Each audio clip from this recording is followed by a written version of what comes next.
The Xylar Interstellar War Academy hung in perfect orbit around the twin star system, its crystalline spires catching the magnificent solar flares that erupted with predictable yet breathtaking regularity. For 20,000 cycles, the Academy had stood as the Federation's premier military institution, producing the finest officers across 17 sectors. Its architecture was both awe-inspiring and intimidating. All clean lines, optimal efficiency, and a sterile perfection that spoke of technological mastery without warmth. Inside the Academy's Grand Hall, hundreds of cadets from dozens of species gathered for the commencement of the new academic cycle. Among them were 4 particularly promising students who had already formed tentative bonds during orientation. Bohr, a crystalline silicoid, stood perfectly still, the light refracting through his geometric body in precise patterns. His species prided themselves on pure logic and computational efficiency. The statistical probability of all 4 of us being assigned to the same comparative xenology class is approximately 0.037%, he stated, his voice a melodious hum of harmonic frequencies. Beside him floated Vift, a nebulan whose gaseous form shifted in delicate lavender and cerulean swirls. "Yet here we are," she responded, her voice coming from everywhere and nowhere at once. Perhaps the Academy's algorithms detected our complementary attributes. As a being composed primarily of complex gas compounds, Vift possessed extraordinary sensitivity to chemical changes and environmental fluctuations. Chak clicked his multiple limbs against the polished floor, the exoskeleton of the arthropodon gleaming with metallic blue highlights.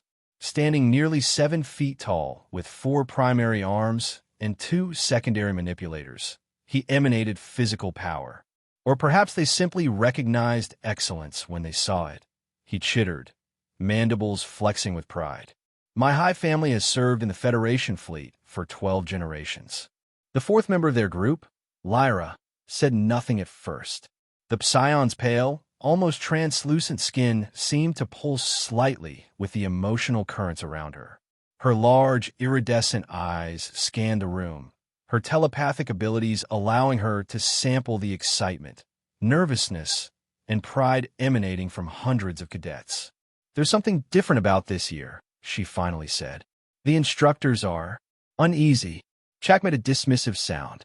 Psion intuition, always sensing shadows where there are none. "The Federation stands at the height of its power," Bohr agreed. "What could possibly cause unease among our esteemed faculty?" Their conversation was interrupted as the Academy's commandant stepped onto the central platform. Announcements were made, protocols established, and finally, class assignments distributed through their neural interfaces. All 4 found themselves, as Bohr had noted, improbably assigned to the same specialized course, Comparative Xenological Warfare Studies. Intriguing. Vift's form pulsed with excitement. "I wonder which primitive species will be studying this cycle." "Perhaps the methane breathers from the Cygnus arm," Chak suggested. "I've heard their battle tactics consist primarily of rushing forward in massive numbers." "Or the silicon-based hive minds from the outer rim," Bohr added. "Though their decision-making algorithms are quite rudimentary compared to silicoid neural networks." Lyra remained silent, with discomfort growing. They made their way to Lecture Hall 17, joining 30 other cadets from various species. The room was arranged in a semicircle, with seats specially adapted for the diverse physiologies of Federation citizens. At the front stood 2 figures who could not have been more different. Dr. Arctis was a Vriltax, tall and thin with 6-fingered hands that moved with elegant precision as he organized his teaching materials. His species was known for their theoretical brilliance and occasional arrogance. His exoskeleton gleamed with the characteristic blue-green sheen of academic Vriltax, and the multiple lenses of his compound eyes adjusted continuously as he surveyed the incoming students. Beside him stood Commander Theron, a Zector warrior whose compact, muscular form bore the scars of actual combat. His leathery skin was cross-crossed with pale marks that told stories of battle survived. Where Dr. Arctis was animated and fussy, Commander Theron was still, watchful, his 4 eyes, two large primary ones and two smaller tactical ones above them, missing nothing. "Welcome, cadets," Dr. Arctis began once all were seated. "This course is, I assure you, the most important one you will take during your time at the Academy." His voice carried the distinctive musical overtones of his species. "Commander Theron and I have been granted special dispensation to share classified material with you. Material that may shape the very future of Federation. Military doctrine." A ripple of excitement passed through the room. Jack straightened his posture. Bohr's crystalline form shimmered with attentiveness. Vift condensed slightly, a sign of concentration among her kind. "Today," Dr. Arctis continued, "we begin our study of species 734, designation humans, from the planet Sol 3, known to its inhabitants as Earth." The excitement deflated immediately. "Humans?" Jack couldn't keep the disappointment from his voice. "The bipeds who have barely managed to establish colonies in their own system?" Vift expanded slightly in what her species considered chuckle. "I've heard they still rely primarily on chemical propulsion." "They have achieved rudimentary faster-than-light travel," Dr. Arctis corrected, "though their methodology is unconventional." Bohr's voice hummed with what might have been amusement. "Their mathematical understanding must be severely limited. I understand they still use decimal systems based on a number of digits." Throughout this exchange, Commander Theron remained silent, his scarred face impassive. Finally, he stepped forward, and the room fell quiet. "You find them amusing," he said, his voice low and gravelly. "Primitive. Weak." His eyes swept the room. "So did the Krell Dominion. The Krell are extinct now." The statement hung in the air, puzzling and vaguely disquieting. "But the humans had nothing to do with," a serpentine cadet began. "Didn't they?" Commander Theron interrupted. "That's what the official records state." He touched a control on his wrist, and a holographic display filled the center of the room. "Let me show you why you're here. Why this species, despite their apparent limitations, merits your full attention." The lights dimmed, and the first images appeared, three-dimensional, immersive, pulled from actual historical records rather than recreations. The room filled with the sounds and sights of a human battlefield, sometime in their medieval period. Armored figures crashed together with metal weapons, blood spraying from terrible wounds, screams of pain and rage filling the air. "Primitive indeed," Jack whispered, but there was less conviction in his voice. The images shifted rapidly, showing the evolution of human warfare through centuries. Gunpowder weapons appeared, then mechanized vehicles. The scale of conflict expanded exponentially. "This is their first world war," Dr. Arctis explained as the hologram showed endless trenches stretching across muddy fields. "Note that the designation World War indicates a conflict that engulfed much of their planet simultaneously." Viv's gaseous form rippled with distress as chemical weapons were deployed, green-yellow clouds drifting across battlefields, leaving soldiers choking and dying in their wake. They weaponized chemistry against their own kind, against their own respiratory systems. Bohr's precise voice had lost some of its harmonic quality. "The tactical inefficiency is staggering. These frontal assaults against entrenched positions with established fields of fire. The casualty rates must be in the millions," Commander Theron confirmed. "For minimal territorial gains." Jack's mandibles clicked rapidly, a sign of agitation. "But what purpose does this serve? Why sacrifice so many of your species for so little strategic advantage?" "An excellent question," Dr. Arctis said, his academic detachment beginning to fray around the edges. "One that historians of their own species have debated for generations." Lyra, who had been silent until now, suddenly gasped and clutched her head. The emotional resonance from the historical events, even separated by time and space, was overwhelming her psion sensitivity. "So much fear," she whispered. "So much hatred. How could they bear it?" The session continued for another hour, documenting the full horror of humanity's first global mechanized conflict. By the time Dr. Arctis finally deactivated the holographic display, The mood in the lecture hall had shifted dramatically from the confident, almost smug atmosphere of earlier. "This is merely an introduction," Commander Theron said, as the cadets prepared to leave. "Tomorrow, we continue with their Second World War, a conflict that began a mere 2 decades after this one ended." The cadets filed out in uneasy silence. Their earlier camaraderie had been replaced by a shared disquiet none of them could quite articulate. "Well," Jack finally said as they walked toward their quarters, attempting to lighten the mood, "at least we know why they've been confined to their own system. No spacefaring civilization would want them as neighbors." The joke fell flat. Bohr's crystalline form had lost some of its luster, vibrating at a slightly discordant frequency. Vift had expanded her gaseous form to its maximum diffusion, a defensive posture among her kind. Lyra simply looked haunted. "They haven't seen anything yet," Commander Theron murmured. To Dr. Arctis after the cadets had gone. "Tomorrow will be the real test." The second session began with a notably quieter group of cadets. The previous day's swagger had vanished, replaced by a wary attentiveness. Lyra had almost decided not to attend, but had been convinced by her friends, though she sat at the back of the room, building psychic shields in preparation. Today, Dr. Arctis began without preamble. "We examine what humans call their Second World War. This conflict, beginning a mere 20 Earth years after the first, represents an exponential escalation in both scale and brutality." The holographic display activated, immediately filling the room with the sounds of aircraft engines and explosions. The cadets found themselves seemingly within a human city as bombs fell from the sky, buildings collapsing, civilians running for shelter. "Note the deliberate targeting of population centers," Commander Theron said dispassionately. Both sides adopted strategies specifically designed to break civilian morale through terror. "This is not warfare," Vift pulsed indignantly, her gaseous form darkening with emotion.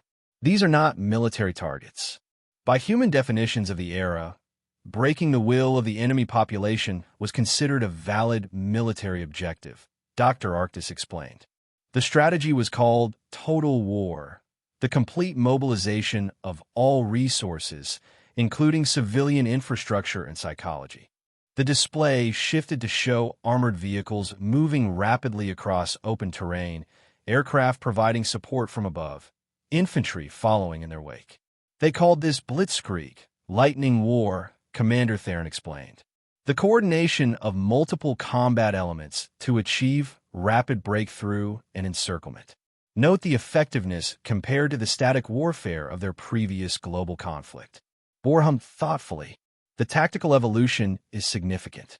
They adapted their approach based on previous failures." Despite his discomfort, the silicoid couldn't help but analyze the military developments with academic interest. "Yes," Commander Theron agreed. "Humans demonstrate remarkable adaptability in warfare. They learn quickly." The display shifted again, and the temperature in the room seemed to drop. They were now witnessing scenes from what the humans had called concentration camps, systematic facilities designed for mass imprisonment, forced labor, and ultimately industrialized killing. Jack rose suddenly from his seat, his exoskeleton clicking loudly in distress. "This cannot be accurate historical record," he insisted. "No species would do this to members of its own kind. I assure you, Cadet, these records are authentic," Dr. Arctis said quietly, his earlier academic detachment completely gone. "What you are witnessing is what humans term the Holocaust, an attempt to systematically exterminate entire ethnic and cultural subgroups within their own species." Vift had contracted to her minimum volume, a sign of extreme distress. "But why? What possible evolutionary advantage?" "Ideology," Commander Theron answered simply. "Beliefs about racial superiority, historical grievances, economic factors. Human motivations are complex and often contradictory." Lyra had begun to tremble visibly, overwhelmed despite her psychic shields. "The suffering, it's beyond anything." She couldn't finish the sentence before collapsing into unconsciousness. Two cadets quickly moved to take her to the medical bay. The display continued relentlessly, showing the progression of the conflict across continents, the development of new weapon systems, the mounting death toll. And then came the images that would permanently alter the cadets' understanding of what warfare could be. A single aircraft, a single bomb, a flash of light bright enough to blind. And then a city was simply gone, replaced by a rising mushroom cloud. Nuclear fission weapon, Dr. Arctis explained unnecessarily. The first deployment of atomic weapons in combat. The silence in the lecture hall was absolute. Even Bohr, whose species was renowned for their emotional control, showed cracks spreading across his crystalline surface, a sign of severe psychological stress. They did this. Chak finally asked, his voice barely audible. They developed weapons capable of destroying their own cities, and then used them. Twice, Commander Theron corrected, against the cities of Hiroshima and Nagasaki. When the session finally ended, the cadets departed in complete silence. No one spoke as they returned to their quarters. Some went directly to the Academy's counseling services. Others filed formal requests to be transferred to different courses. A few began drafting resignation letters from the Academy altogether. In their shared common area, Bohr, Chak, and Vif sat in silence, each processing what they had witnessed in their own way. Lyra was still in the medical bay, her psion sensitivity having been overwhelmed by the psychic echo of millions of deaths. I have performed approximately 3,427 different analytical scenarios, Bohr finally said, his voice lacking its usual harmonic precision. I cannot formulate a logical model where such self-destructive behavior benefits a species. Perhaps that's because there isn't one. Vift responded, her form barely visible as she had contracted to a dense, dark purple cloud in the corner. What we witnessed defies logical analysis. Chak had been silent longest, his exoskeleton occasionally emitting soft clicks as he processed his thoughts. My species has a strict hierarchical structure, he finally said. We fight when necessary for resources, for territory, but always with purpose, with clear objectives. He paused. What I saw today had no purpose. It was madness. They fell silent again, each wondering what horrors the third session might bring, and whether they would have the courage to attend. The third session saw less than half the original class in attendance. Many had formally withdrawn from the course, citing psychological distress. Others had taken temporary medical leave. A few had actually resigned from the Academy completely. Lyra had returned, pale but determined, her psychic shields reinforced with medical inhibitors. Bohr's crystal structure showed visible repair work where stress fractures had occurred. Vift maintained a compact form, sacrificing sensory awareness for emotional stability. Chak's exoskeleton had been polished to a high shine, a cultural response to stress among his kind, creating outer order to compensate for inner chaos. I see our numbers have diminished, Dr. Arctis observed as they took their seats. For once, there was no trace of academic detachment in his voice, only weariness and something that might have been respect. Before we begin today's session, I wish to acknowledge your courage in returning. Commander Theron nodded, his scarred face solemn. What you have witnessed so far represents the most visible, most documented forms of human warfare. Today, we move to conflicts that are more insidious. The holographic display activated again, but instead of large-scale battles, it showed dense jungles where soldiers move cautiously, faces tense with fear. After developing nuclear weapons, humans faced a paradox, Dr. Arctis explained. Their most powerful weapons became too devastating to use in most conflicts. This led to what they called proxy wars and asymmetric warfare, conflicts fought indirectly, often by supporting opposed factions within another nation. The display showed guerrilla fighters laying traps, planting hidden explosives, conducting ambushes against conventional forces. Note the psychological impact, Commander Theron directed. Conventional soldiers trained for direct confrontation, now facing an enemy that refuses to engage on expected terms. An enemy that could be anyone, even civilians. Bohr's crystalline structure vibrated with confusion. This violates all established tactical doctrines. How can one fight an enemy that will not present itself for combat?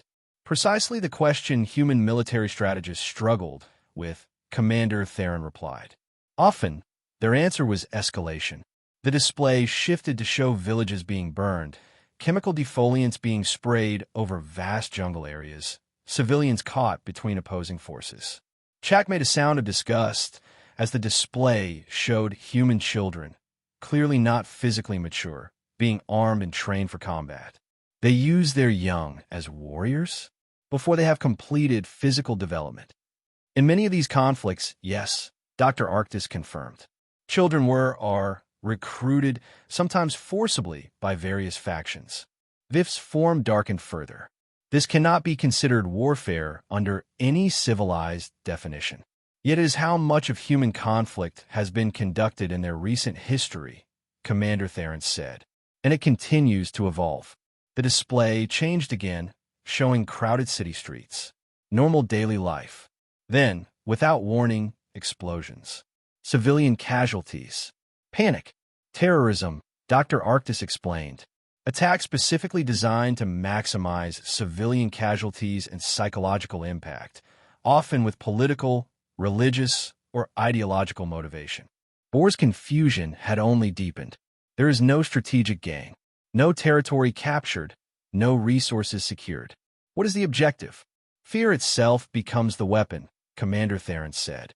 The objective is to create terror, to disrupt society, to force concessions through psychological pressure rather than military victory. One final shift in the display showed scenes from what Dr. Arctis described as ethnic cleansing and civil wars.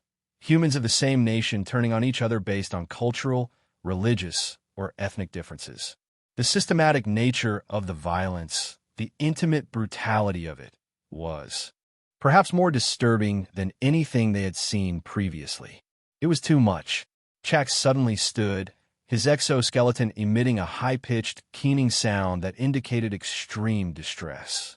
I will not continue this course, he declared, his mandibles clicking rapidly. Nothing in my training, nothing in my evolutionary history has prepared me to comprehend such behavior. He was not alone. Around the room, other cadets were rising, some visibly ill, others simply numb with horror. Lyra had collapsed again, despite her medical inhibitors, overcome by the psychic resonance of such concentrated hatred and fear. Vift had dissipated to near invisibility, seeking escape through molecular diffusion. Even Bohr's disciplined mind had reached its limits, his crystalline form showing catastrophic stress fractures. Enough. Bohr's harmonics were painfully discordant. I formally withdraw from this course and request reassignment to theoretical studies only. I find I am unsuited to practical military service if it might eventually involve contact with this species. Dr. Arctis made a weak attempt to restore order, but it was futile. More than half the remaining cadets filed formal withdrawals on the spot. Others simply left without following protocol. Within minutes, only a handful remained, including Commander Theron, who had watched the exodus with an expression that might have been satisfaction. When the room had quieted, he addressed those few who had stayed, whether from duty, shock, or some other motivation. Now we can begin the real work, he said. What? Vif managed to reform enough to speak. What do you mean? This course was never primarily about education, Commander Theron explained. It was a screening process. The doors to the lecture hall opened, and a new group entered.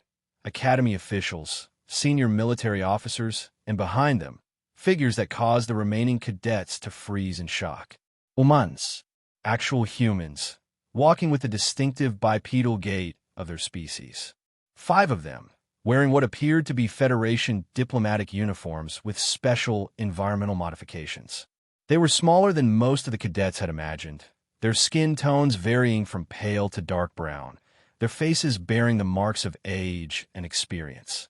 Cadets, the Academy Commandant announced formally, recent diplomatic developments have accelerated beyond our previous timeline.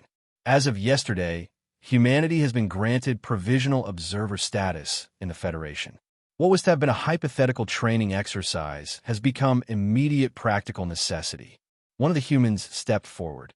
He was older, with skin weathered by what must have been actual outside exposure to elements. Gray hair cut short in what was probably a military style for his kind. His eyes, only two, showed the same haunted quality that all the cadets now felt within themselves. "My name is General Marcus Chun," he said, his voice translated perfectly by the Academy's systems. "I understand you've been studying our history." A pause, heavy with meaning. "Our darker side." Or, despite his earlier declaration of withdrawal, found himself responding. "Why would you share this with us? These are not achievements to be proud of." The human nodded. "No, they are not. They are warnings. Lessons we had to learn through blood and fire." He looked around the room, meeting the eyes or sensory organs of each remaining cadet. "But that history contains something else too, something your instructors may not have emphasized yet." Another human stepped forward, a female with darker skin and an authoritative presence. "Resilience," she said. "Adaptability. The capacity to face unimaginable horror, often of our own making, and still continue. To learn, to grow, to try to be better." Commander Theron moved to stand beside the humans. "The Federation faces threats it has never encountered before. Threats that our traditional military doctrine is ill-equipped to address. We need different thinking. You need soldiers who understand horror," Chak realized, his mandibles clicking slowly in comprehension. "We need allies who won't break when confronted with the unthinkable," the first human corrected gently. "Because believe me, we've thought it. We've done it. We've survived it." The Academy Commandant stepped forward again. "Those of you who remained, who could face the worst of humanity's past without fleeing, are being offered a unique opportunity. A new Joint Federation Human Special Operations training program." Lyra, who had recovered enough to attend this final revelation, asked the question they were all thinking. Why would we want to learn from a species with such capacity for self-destruction? The female human smiled, but it held sadness. Because those who do not learn from history are doomed to repeat it. And the threats gathering at the edges of your Federation don't share our hard-won wisdom about the true cost of war. "What threats?" Vift asked, her gaseous form stabilizing slightly with curiosity. Commander Theron's expression darkened. "That information remains classified for now. But I will say this. The Krell Dominion was merely the first. There are others watching, waiting, measuring our resolve." The first human, General Chun, spoke again. "We've been watching your Federation for decades, even before official contact. You've built something remarkable, peaceful, cooperative, advanced." He paused. "Too peaceful, perhaps. Too trusting. There are predators in the dark between stars, and they don't share your enlightened values." Or his crystalline mind, reassembling its logic pathways, made the connection. "You're offering to teach us how to fight like humans." "No," Commander Theron said firmly. "We're offering to teach you how to think like humans. To understand conflict as they do, with all its horror, yes, but also its innovation, its adaptability, its refusal to surrender even against impossible odds." The Academy Commandant addressed them one final time. "This offer is entirely voluntary. Those who wish to withdraw may do so without any negative impact on their academic or service records. Those who choose to stay will be part of something unprecedented, the first Joint Human Federation military training program." Silence fell over the lecture hall as each cadet considered the choice before them. The images they had witnessed still burned in their consciousness. The brutality, the waste, the seemingly bottomless capacity for cruelty that humans had demonstrated throughout their history. And yet, they survived it all, Lyra said quietly. All that horror, all that pain, and they still reached the stars. Not just survived, the female human corrected. "We learned. We built international institutions to prevent global conflicts. We created laws of war. We didn't always succeed, but we never stopped trying to be better than our worst instincts." Chak's mandibles worked thoughtfully. "You offer us your mistakes, so we need not make them ourselves." "Precisely," General Chen nodded. The knowledge we gained through centuries of bloodshed. Yours, freely given. If you have the courage to accept it. One by one, the remaining cadets, barely 15% of the original class, indicated their acceptance. Not enthusiastically, not without reservation, but with a new understanding of what they were committing themselves to. As they filed out to begin their new training, Bor, Chak, Vift, and Lyra found themselves walking alongside Commander Theron and one of the human instructors. I still don't understand, Vift admitted. Why would the Federation ally itself with a species capable of such darkness? The human, who had introduced himself as Captain Reyes, smiled faintly. Because that same capacity for darkness also contains the seeds of our greatest strength. When humanity looks into the abyss, some of us always find the courage to build a bridge across it. Commander Thayer nodded. The Federation needs that courage now more than ever. Outside the viewports of the Academy, the twin stars erupted in another spectacular solar flare, bathing the crystalline spires in light that was both beautiful and violent. Much like the species whose history had forever changed their understanding of what warfare truly meant and what peace was truly worth. In the distance, unseen but felt by Lyra's recovering psychic senses, something vast and patient watched from the darkness between stars. Something that had miscalculated badly when it had dismissed humanity as too primitive, too fractured, too self-destructive to pose a threat. Something that would soon learn the same lesson that the Academy cadets had, that the species that had nearly destroyed itself countless times had, in the process, become virtually indestructible.